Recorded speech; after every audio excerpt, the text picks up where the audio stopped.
Donc, l'intérêt de ces gens-là, pourquoi le homejacking? Alors, qu'on ne me fasse pas dire ce que j'ai pas dit, le homejacking n'est pas encore général. Il a une tendance à remplacer le vol à main armée, qui s'est effondré. Le vol à main armée, ça s'est complètement effondré. Le homejacking, en fait, si tu veux, il permet d'avoir un cadre plus discret. C'est-à-dire, contrairement à un braquage, il se fait dans un cadre privé, à l'abri des regards, avec moins de témoins. Il n'y a pas le risque d'avoir des clients, etc. Ils peuvent aussi rester plus longtemps sur place, parfois toute la nuit pour fouiller les victimes. J'ai eu un cas, effectivement, les mecs sont restés 2 heures. Enfin, je veux dire, ils sont absolument pas gênés. Il y a aussi l'effet de surprise qui est supérieur. Tu prends un, tu prends un buraliste en centre-ville de Lyon, le mec, il est sur les dents, si tu veux. Il y a toujours des moments où il est distrait, mais globalement, ils sont déjà plus alertes. Ensuite, ça permet d'avoir des cibles qui soient plus élargies. C'est-à-dire que, je sais pas, tu as un quartier, tu as 3 épiceries, bon, tu as vite fait le tour. Dans le homejacking, tu peux chercher le patron de BTP, les promoteurs immobiliers, tu peux chercher des personnes qui ne sont pas forcément exposées au public, voire même des personnes qui n'ont pas forcément d'argent liquide chez eux. Enfin, tu n'as pas forcément besoin d'avoir un fonds de caisse. Un cinquième point qui est aussi important, c'est que tu as moins de variables qui sont imprévues. Tu as moins de comportements à gérer. Là, je fais référence, par exemple, à la présence de clients dans le domaine du braquage. L'idée, on parle beaucoup du homejacking en ville, sur Paris. Ça, en fait, on en parle parce qu'en fait, ça touche les journalistes et du coup, quand ça commence à les toucher, ils s'y intéressent. Mais en réalité, il y a beaucoup de homejacking à la campagne. Là où les zones d'intervention sont beaucoup plus longues. Les zones de gendarmerie, je rappelle, gendarmerie, en moyenne, c'est 45 minutes d'intervention. Très intéressant aussi, le homejacking permet de toucher de l'argent au black, qui est souvent conservé à domicile. Exemple tout con, j'ai en tête un cas à côté de chez moi en Alsace, une petite dame qui avait une entreprise, elle avait 70 000 euros chez elle, elle s'est fait homejacker, elle a porté plainte, elle a déclaré qu'on lui a volé 3 000 euros. En fait, elle s'est fait prendre 70 000. Donc, du coup, 3 000 euros, bon, je dis pas que ça intéresse pas la police, quand il y a de l'agression, vraiment, ça les intéresse, mais tu vois, c'est pas à la base aussi, ces mecs-là se volaient entre eux, volaient les dealers, tu vois, c'est parti de ça aussi, tu vois. Donc voilà, l'argent au black, c'est pas déclaré.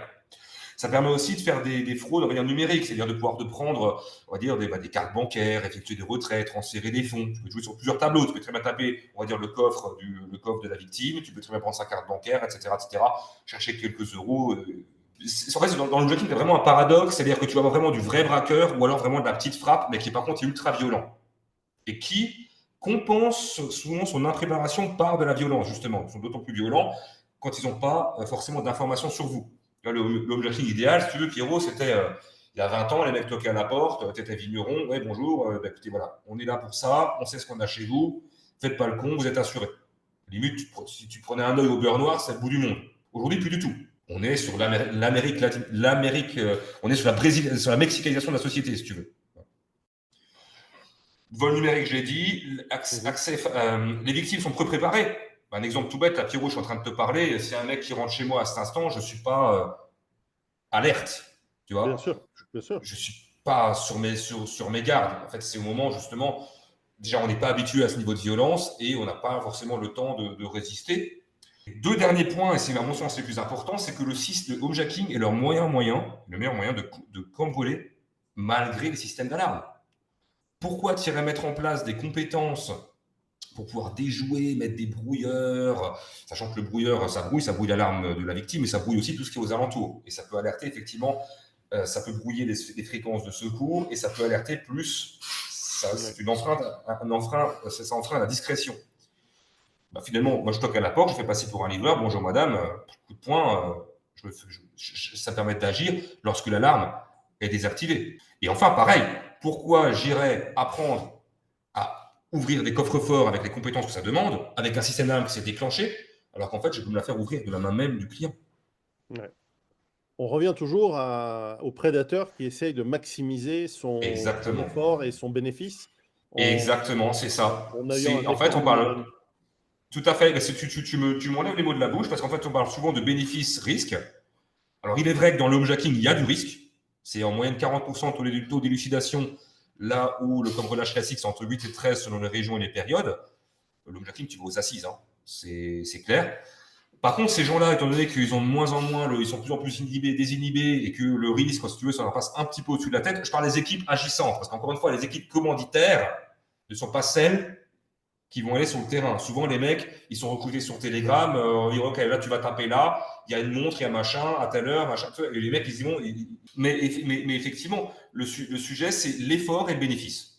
Et c'est pour ça que, dans la partie dissuasion passive qu'on va voir tout à l'heure, effectivement, c'est une succession de couches qui sont pas chères, forcément, qui peuvent même souvent s'acheter dans des magasins de bricolage, mais qui, articulés, font que le mec va passer devant la maison, va se dire, oh, pas aujourd'hui. Et le week-end prochain. Et voilà. Et à l'inverse, il y a des fois des trucs tout bêtes qu'on met, nous. Je fais un petit spoiler alerte, hein, enfin, une petite digression. J'anticipe un petit peu sur le sujet tout à l'heure, mais il peut y avoir des signes d'investissement. Voilà, lui, il a fait ses panneaux, il avait des panneaux solaires, il a mis gentiment le panneau de là où est-ce qu'il a investi, il a refait sa pergola, il a mis des petits nains de jardin. Donc, il y a des trucs comme ça, des signes d'investissement, des signes extérieurs de richesse qui attirent potentiellement l'attention et qu'il va falloir compenser par d'autres éléments dissuasifs. Donc, pour conclure, donc effort-bénéfice, donc on va voir aujourd'hui comment est-ce qu'on va augmenter l'effort. Voilà. Le bénéfice, vous n'allez pas le réduire, vous n'allez pas non plus donner tout votre argent aux pauvres pour avoir plus rien, dire je suis pauvre, je n'ai pas contrôlé. Non, l'État est déjà là pour te il s'en occupe déjà très bien, effectivement. Suffisamment de pognon. Je suis d'accord, effectivement. Donc du coup, le seul levier sur lequel on a, c'est d'augmenter l'effort.